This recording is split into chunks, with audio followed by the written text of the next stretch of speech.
Jalan raya di kota-kota modern hari ini seolah dirancang hanya untuk kendaraan bermotor. Pejalan kaki dan pesepeda kerap terasingkan di pinggir aspal yang polutif.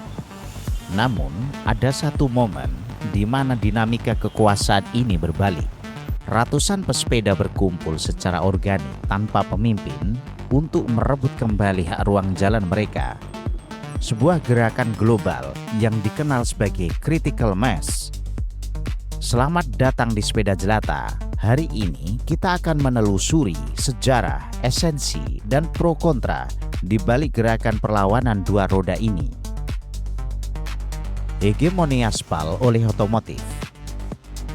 Jalan raya dalam lembar sejarah peradaban manusia awalnya adalah ruang publik yang inklusif. Di sanalah para pejalan kaki, pedagang kaki lima, kereta kuda, dan anak-anak yang bermain saling berbagi ruang tanpa sekat batas yang diskriminatif. Namun, bentang lanskap ini berubah secara drastis sejak fajar abad ke-20, persis ketika industrialisasi otomotif mulai merajai ruang-ruang urban. Kota-kota modern dirancang bukan lagi untuk mengakomodasi interaksi manusia, melainkan dioptimalkan demi kelancaran laju mesin-mesin beroda 4. Aspal dikapitalisasi, trotoar dipersempit, dan moda transportasi alternatif diasingkan ke pinggiran peradaban urban.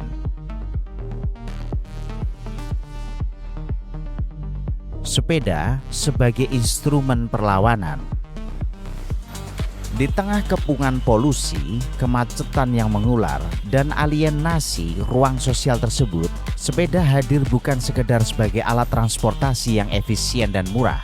Lebih jauh dari itu, sepeda menjelma menjadi sebuah instrumen politik dan simbol perlawanan kebudayaan. Menunggangi sepeda di tengah kepungan kepulan asap knalpot mobil adalah sebuah pernyataan sikap, sebuah gugatan sunyi terhadap ketergantungan mutlak masyarakat modern pada bahan bakar fosil dan kapitalisme otomotif. Kelahiran konsep massa kritis. Gerakan yang kita kenal sebagai critical mass tidak lahir dari ruang hampa. Nama gerakan ini terinspirasi dari sebuah fenomena sosiologis yang terekam dalam film dokumenter karya Ted White pada tahun 1992 berjudul Return of the Scorcher. Di dalam dokumenter tersebut, seorang desainer sepeda bernama Josh Bliss menggambarkan fenomena lalu lintas yang unik di Cina. Di persimpangan jalan kota Beijing yang padat tanpa lampu lalu lintas, para pesepeda tidak bisa menyeberang satu persatu karena arus mobil yang konstan dan intimidatif. Namun, para pesepeda tersebut secara intuitif akan berhenti dan berkerumun di tepi jalan. Mereka menunggu hingga jumlah mereka menumpuk dan mencapai sebuah volume tertentu, sebuah masa krisis atau critical mass. Ketika jumlah tersebut dirasa cukup besar, mereka secara bersama-sama merangsek maju ke tengah persimpangan. Keberadaan mereka yang masif secara fisik memaksa mobil-mobil untuk mengerem dan memberi jalan. Fenomena inilah yang melandasi filosofi dasar gerakan bahwa dalam kolektivitas yang masif, kaum yang lemah dan terpinggirkan mampu menegosiasikan ulang kekuasaan di ruang publik. Konteks sosial San Francisco akhir abad ke-20. Memasuki dekade 1990-an, San Francisco, California merupakan kawah candra di muka bagi berbagai gerakan subkultur, aktivisme lingkungan, dan politik progresif. Kendati demikian, infrastruktur transportasinya masih sangat memanjakan kendaraan bermotor. Para komuter yang memilih bersepeda setiap hari harus bertaruh nyawa di antara himpitan bus malam dan arogansi kendaraan pribadi. Amarah yang terpendam ini membutuhkan saluran pembebasan. Pada Jumat sore yang dingin di tanggal 25 September 1992, tepat jam 5 sore, sebuah peristiwa bersejarah Di Foot of Market Street, San Francisco, sekelompok kecil pesepeda berjumlah sekitar 48 hingga 50 orang berkumpul membawa sepeda mereka setelah menerima selebaran fotokopian yang disebarkan secara bergerilya beberapa hari sebelumnya. Aksi perdana ini tidak dinamai critical mass, melainkan commute cloud atau sumbatan komuter.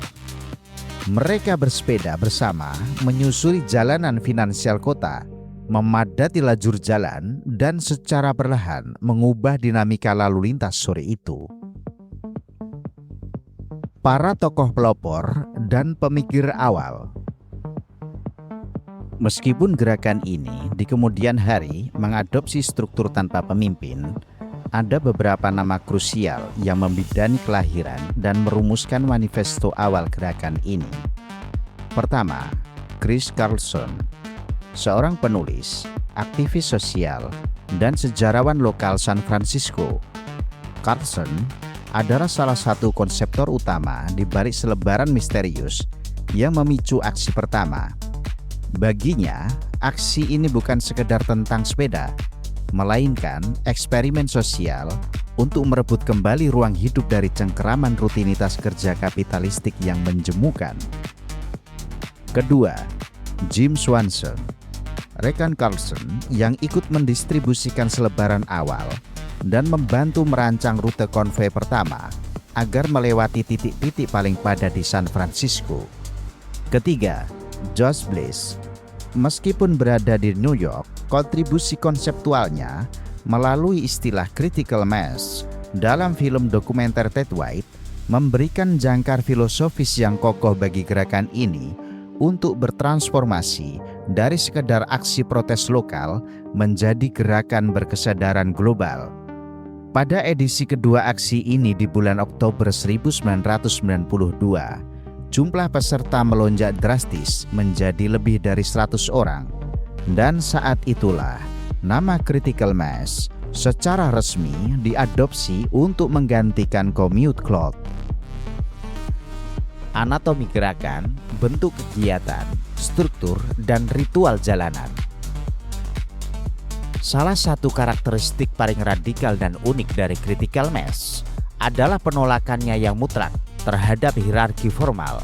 Tidak ada ketua umum, tidak ada komite pusat, tidak ada bendahara, dan tidak ada juru bicara resmi. Gerakan ini dijalankan dengan prinsip keorganisasian anarkisme kolektif yang mengandalkan koordinasi horizontal secara organik. Siapapun yang hadir dalam aksi adalah pemilik gerakan tersebut. Rute perjalanan seringkali ditentukan secara spontan di lokasi titik kumpul. Seseorang hanya perlu mencetak peta rute buatan sendiri dan membagikannya kepada peserta lain, atau sekedar berteriak di barisan depan, dan massa akan mengikutinya. Konsep xenofeminisme dan spontanitas yang terorganisir. Gerakan ini menerapkan apa yang disebut sebagai spontanitas yang terorganisasi. Ketiadaan izin resmi dari otoritas kepolisian bukan merupakan sebuah kelalaian, melainkan sebuah strategi politik. Karena tidak ada kepemimpinan formal, pihak kepolisian seringkali kebingungan untuk melakukan represi atau penangkapan. Sebab, tidak ada satupun individu yang bisa ditunjuk sebagai penanggung jawab hukum atas kemacetan yang ditimbulkan. Ritual jalanan dan kosakata gerakan. Dalam perkembangannya, critical mass melahirkan subkultur taktik dan kosakata khas yang dipraktikkan secara universal di berbagai belahan dunia. Pertama, caulking atau penyumbatan persimpangan. Ini adalah taktik pertahanan paling krusial dalam aksi. Ketika rombongan besar pesepeda melewati lampu hijau, lampu lalu lintas seringkali berubah menjadi merah sebelum seluruh barisan selesai menyeberang.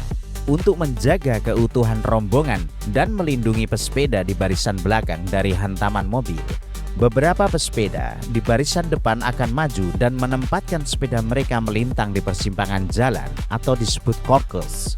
Mereka memblokir laju mobil dari arah samping secara fisik, sembari memberikan senyuman atau selebaran penjelasan kepada para pengemudi. Setelah seluruh rombongan lewat, para korkels akan mengayuh sepeda mereka dengan cepat untuk kembali ke barisan paling depan. Kedua, bike lift atau pengangkatan sepeda. Sebuah ritual kemenangan komunal yang biasanya dilakukan ketika rombongan berhenti di bawah terowongan, jembatan, atau di persimpangan jalan utama. Ratusan pesepeda akan berhenti, mengangkat sepeda mereka tinggi-tinggi ke atas kepala dengan kedua tangan, sembari berteriak, bersiul, dan membunyikan bel. Ini adalah ekspresi kegembiraan sekaligus demonstrasi visual atas kedaulatan sepeda terhadap ruang urban.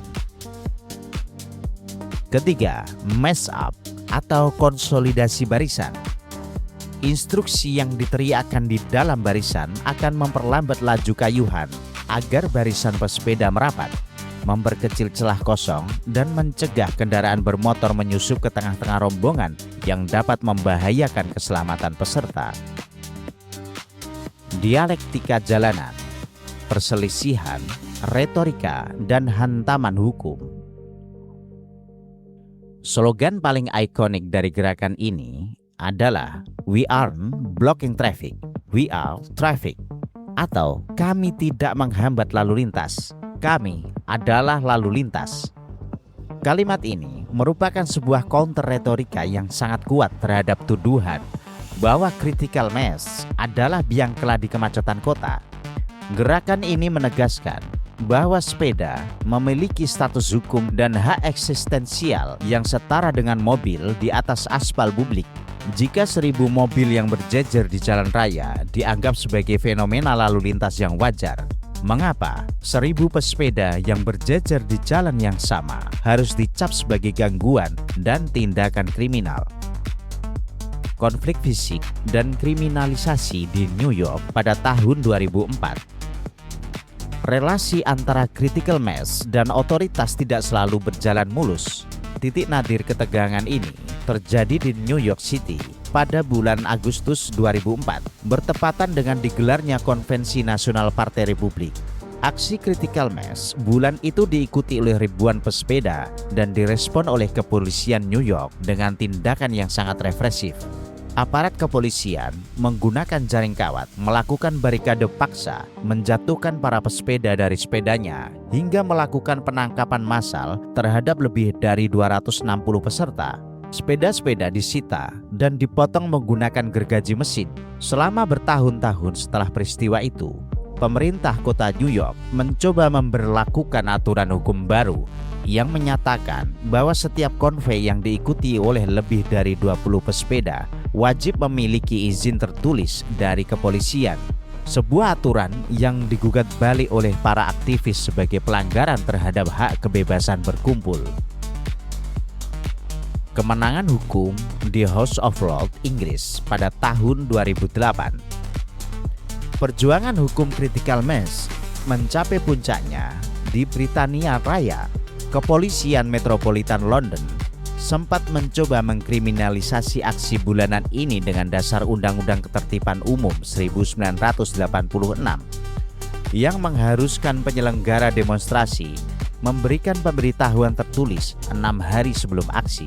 Kasus ini bergulir panjang hingga ke tingkat peradilan tertinggi di Inggris, yaitu House of Lords pada tahun 2008.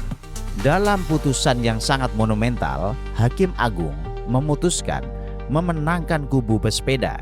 Pengadilan menyatakan bahwa critical mass adalah sebuah prosesi publik yang rutin diadakan, dan karena sifatnya yang spontan tanpa kepemimpinan tetap, maka tidak ada individu yang dapat dibebani kewajiban hukum untuk mengajukan izin. Putusan ini menjadi jurisprudensi penting yang melegitimasi critical mass di seluruh dunia barat. Ekspansi global, bagaimana revolusi dua roda memenangi dunia. Keberhasilan critical mass menyebar ke seluruh penjuru bumi adalah salah satu contoh paling awal dari penyebaran gerakan sosial secara viral. Bahkan sebelum era media sosial modern seperti Facebook atau Instagram menjamur. Pada pertengahan hingga akhir 1990-an, para aktivis menggunakan teknologi internet generasi awal seperti mailing list atau milis, papan buletin digital, dan situs web berbasis teks sederhana untuk membagikan panduan. Konsepnya yang modular, mudah direplikasi, dan tanpa biaya, membuat gerakan ini diadopsi dengan cepat di berbagai benua. Variasi karakteristik di berbagai belahan dunia. Setiap kota yang mengadopsi critical mass memberikan sentuhan budaya lokal yang unik, mengubah gerakan ini menjadi mozaik global yang kaya warna. Budapest, Hungaria, atau Critical Mass Budapest menjadi salah satu aksi critical mass terbesar dalam sejarah peradaban modern. Pada tanggal 22 April 2008 atau bertepatan dengan Hari Bumi, aksi di Budapest berhasil mengumpulkan lebih dari 80.000 pesepeda dalam satu konvoi tunggal. Gerakan di Hungaria ini dikelola dengan sangat rapi dan mendapat dukungan luas dari masyarakat, hingga akhirnya berhasil memaksa pemerintah setempat untuk mengalokasikan anggaran besar-besaran dalam pembangunan infrastruktur sepeda yang radikal di kota tersebut. Porto Alegre, Brasil. Pada tahun 2011, sebuah tragedi mengguncang kota ini ketika seorang pengemudi mobil dengan sengaja menabrakkan kendaraannya ke tengah-tengah rombongan critical mass dari arah belakang hingga melukai puluhan pesepeda. Peristiwa mengerikan ini justru memicu gelombang solidaritas global. Critical mass di berbagai belahan dunia mengadakan aksi simpati, menjadikan gerakan ini semakin solid sebagai simbol perjuangan melawan kekerasan jalanan. Copenhagen dan Amsterdam. Di kota-kota yang secara struktural sudah sangat ramah terhadap pesepeda, critical mass bertransformasi bukan lagi sebagai aksi protes kemarahan, melainkan sebagai perayaan sosial bulanan, sebuah festival jalanan untuk mempererat ikatan komunitas urban. Pergerakan di Nusantara, masuk dan berkembangnya critical mass di Indonesia. Gerakan critical mass resmi menancapkan taringnya di bumi Indonesia sekitar tahun 2012. Konsep ini dibawa pulang oleh para mahasiswa dan pekerja Indonesia yang pernah tinggal di luar negeri. Bersamaan dengan meledaknya tren kebudayaan sepeda fixed gear, komunitas seperti ID Fix dan Fixietas di Jakarta mulai melihat bahwa jalanan ibu kota yang terkenal dengan kemacetan gilanya memerlukan sebuah intervensi kebudayaan. Lahirnya Indonesia Critical Mass atau ICM. Aksi perdana di Jakarta diselenggarakan dengan mengadopsi nama Indonesia Critical Mass atau ICM. Berbeda dengan pakem kota-kota barat yang menggelar aksi pada sore hari di jam pulang kantor, para penggiat di Indonesia melakukan adaptasi taktis terhadap iklim tropis dan ritme kerja lokal. ICM memilih waktu pelaksanaan pada Jumat malam di akhir bulan, yang kemudian populer dengan istilah Friday Night Ride atau FNR. Titik kumpul legendaris yang dipilih adalah kawasan pusat kota, seperti di depan Gelora Bung Karno, Silang Monas, atau Bundaran Hotel Indonesia. Eksodus ke daerah-daerah di Indonesia. Dari Jakarta, virus critical mass menular dengan cepat ke kota-kota lain di Indonesia. Namun, seiring berjalannya waktu, gerakan ini mengalami pasang surut, kejenuhan tren, hingga migrasi epicentrum yang memetakan dinamika baru di luar ibu kota. Pertama, Surabaya, Solo, dan Yogyakarta. Di kota-kota besar Pulau Jawa ini, gaung gerakan sempat meredup drastis pasca pandemi akibat jenuhnya tren komunitas. Di Solo dan Jogja, esensi kritik politik di atas ruang jalan perlahan bergeser menjadi agenda sepeda rekreasi biasa. Gerakan legendaris Jogja Last Friday Ride kini harus berhadapan dengan pembatasan ketat dari aparat Satlantas karena rombongan pesepeda dilarang keras melintasi kawasan inti Malioboro. Kedua, geliat baru di luar Jawa. Saat api pergerakan di Jawa mulai senyap, Semangat massa kritis justru bermigrasi secara organik ke pulau seberang. Di Sulawesi, seperti Makassar, Maros, Kolaka, hingga Bulukumba, Gerakan Indonesia Critical Mass atau ICM justru sedang giat-giatnya menggalang massa di malam hari. Ketiga, suara kritik daerah transisi. Di wilayah luar Jawa tersebut, gerakan ini menemukan urgensi politik yang nyata. Anak-anak muda turun ke jalan bukan sekedar untuk pamer estetika sepeda, melainkan sebagai ruang kritis tunggal untuk mendesak pemerintah daerah mereka yang sedang gencar membangun infrastruktur agar tidak abai pada jalur sepeda dan hak pejalan kaki sebelum kota mereka terjebak lingkaran setan kemacetan otomotif. Anatomi dialektika domestik, pro dan kontra di Indonesia. Bagi para pendukung dan pelakunya di Indonesia Critical Mass adalah sebuah oase sosiologis sekaligus tekanan politik yang sangat diperlukan. Beberapa argumen fundamental yang mengukuhkan posisi pro antara lain: pertama, desentralisasi ruang publik. Kota-kota besar di Indonesia sangat miskin akan ruang publik yang aman dan inklusif. Critical Mass secara temporer menyulap aspal jalan raya yang polutif menjadi sebuah ruang interaksi sosial raksasa, di mana status sosial peserta merebur. Tidak ada perbedaan antara penunggang sepeda mahal seharga ratusan juta rupiah dengan pengayuh sepeda rongsokan. Gugatan kebijakan yang berorientasi pada otomotif. Kebijakan tata kota di Indonesia dinilai terlampau tunduk pada industri otomotif. Pembangunan jalan tol dalam kota terus digenjot, sementara jalur sepeda seringkali hanya berupa cat di atas aspal yang dengan mudah diinvasi oleh sepeda motor atau dijadikan lahan parkir liar. Critical Mass adalah alarm bulanan yang mengingatkan pemerintah bahwa ada warga kota yang memilih tidak menggunakan kendaraan bermotor dan hak hidup mereka wajib dilindungi. Ketiga, edukasi kolektif dan kesehatan mental. Di tengah tingkat stres komuter yang tinggi akibat kemacetan, bersepeda bersama di malam hari menawarkan katarsis emosional yang membangun solidaritas kelompok dan mengampanyekan gaya hidup sehat yang rendah emisi karbon. Kritik, resistensi, dan stigma di jalanan Nusantara.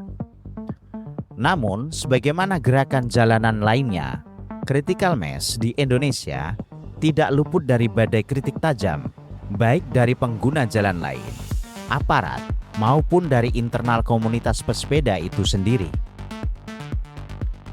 Pertama, tuduhan egoisme sektoral dan kemacetan. Kritik paling vokal datang dari para pengendara mobil dan sepeda motor. Mereka menilai bahwa tindakan pesepeda yang memadati seluruh lajur jalan dan melakukan teknik koking di lampu merah adalah bentuk keegoisan baru yang merenggut hak pengguna jalan lain. Di kota yang sudah macet parah seperti Jakarta atau Surabaya, kehadiran konvoi ratusan pesepeda dituding memperparah kelumpuhan arus lalu lintas dan merugikan para pekerja transportasi umum seperti sopir angkot dan ojek online yang mengejar setoran. Kedua, stigma anak sepeda sok tahu dan rombongan liar. Pada beberapa pelaksanaan aksi, terutama ketika jumlah peserta remaja melonjak, estetika protes yang damai kadang ternoda oleh perilaku beberapa oknum, penggunaan musik portable yang terlalu keras, dan tindakan yang memprovokasi pengendara lain, hingga aksi menerobos lampu merah secara serampangan tanpa memperhitungkan keselamatan, membuat gerakan ini sempat dicap oleh sebagian netizen sebagai tindakan rombli atau rombongan liar yang tidak ada bedanya dengan konvoi geng motor. Ketiga, resistensi aparat keamanan. Meskipun jarang berujung pada penangkapan massal bergaya Amerika, pihak kepolisian di Indonesia, khususnya Satlantas, kerap kali melakukan pembubaran paksa atau pengalihan rute secara ketat terhadap rombongan Critical Mass. Alasan klasik yang digunakan adalah ketiadaan surat tanda terima pemberitahuan sesuai dengan Undang-Undang Nomor 9 Tahun 1998 tentang kemerdekaan menyampaikan pendapat di muka umum. Pihak kepolisian memandang konvoi sepeda dalam jumlah ratusan tanpa izin sebagai potensi gangguan ketertiban masyarakat. Keempat, kritik inklusivitas internal. Beberapa pengamat sosial menilai bahwa critical mass di Indonesia pada masa-masa tertentu terjebak dalam elitisme subkultur. Munculnya kesan bahwa aksi ini hanya milik anak muda dengan tren sepeda tertentu, seperti era fiksi atau era sepeda lipat mahal, sempat menjauhkan gerakan ini dari esensi awalnya sebagai gerakan buruh komuter kelas pekerja. Epilog, kota masa depan dan warisan masa kritis. Setelah lebih dari 3 dekade sejak kepulan asap knalpot pertama yang ditantangnya di San Francisco pada tahun 1992, critical mass telah membuktikan dirinya bukan sekedar tren musiman yang layu di gelas zaman. Gerakan ini adalah sebuah manifesto hidup tentang bagaimana warga kota dapat mengklaim kembali hak kota atas mereka. Ia mengajari kita bahwa infrastruktur sebuah kota mencerminkan nilai-nilai kemanusiaan yang dianut oleh masyarakatnya. Jika kita membangun kota untuk mobil, kita akan mendapatkan kemacetan dan polusi. Namun, jika kita membangun kota untuk manusia, kita akan mendapatkan interaksi, kesehatan, dan kehidupan. Di Indonesia, dialektika pro dan kontra yang mengiringi langkah Indonesia Critical Mass harus dipandang sebagai sebuah protes pendewasaan gerakan. Kritik mengenai ketertiban lalu lintas harus direspon oleh komunitas dengan meningkatkan disiplin berkendara tanpa harus kehilangan taji radikalitas kritiknya. Di sisi lain, pemerintah tidak boleh menutup mata dan hanya menggunakan kacamata hukum formalitas izin untuk membendung gerakan ini. Setiap kayuhan pedal dalam barisan critical mass adalah sebuah surat suara konkret yang menuntut perubahan. Gerakan ini akan terus ada, terus bergulir di bawah lampu-lampu kota selama aspal jalan raya belum berpihak secara adil kepada setiap raga manusia yang melintas di atasnya. Masa kritis bukan lagi sebuah angka atau volume penumpukan di persimpangan jalan. Ia telah menjelma menjadi kesadaran kolektif yang abadi demi kota masa depan yang lebih manusiawi, hijau, dan merdeka. Pada akhirnya, critical mass bukan sekadar konvoi sepeda bulanan. Ini adalah sebuah pengingat bahwa kota seharusnya dibangun untuk manusia, bukan untuk mesin. Saya, narator Anda dari Sepeda Jelata. Sampai jumpa lagi di ruang publik berikutnya.